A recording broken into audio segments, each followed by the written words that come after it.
and so you can get ahead with the governing. We're losing. We're in a race for time on so many different fronts, such as the environment, and we're losing that race in part because we're so obsessed about the past. What happened yesterday, and not enough concerned about tomorrow.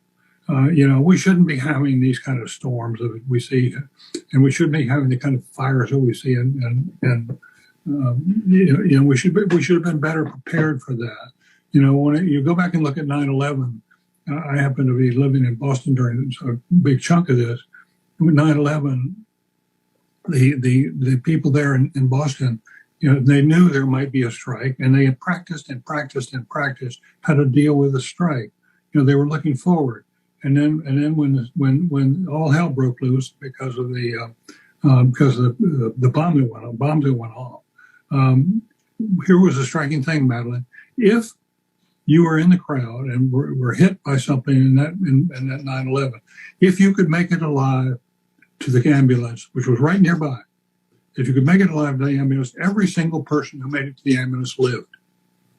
It was remarkable, and it was because they had practiced, and that's what leadership is about. And what we're lacking right now is leadership, strategic leadership, serious leadership of compassion.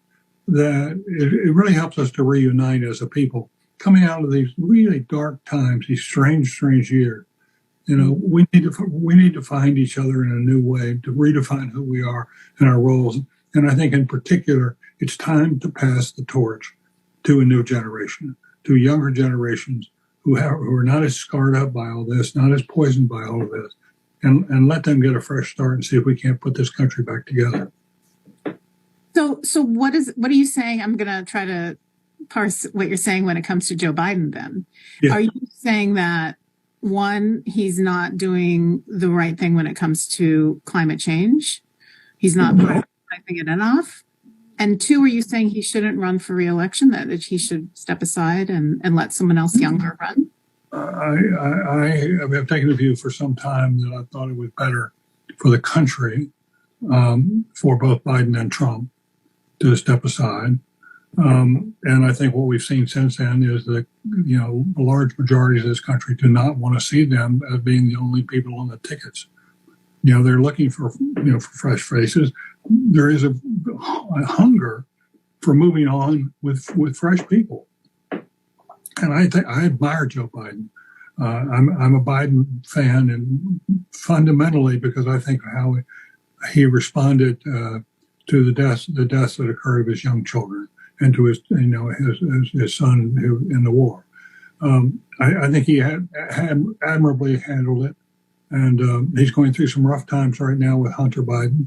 Hunter Biden, as one headline suggested, Hunter Biden has become the hunted.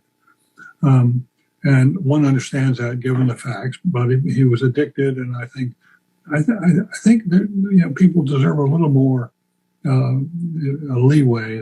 We're using Hunter Biden as just something we can just beat up on to make political points.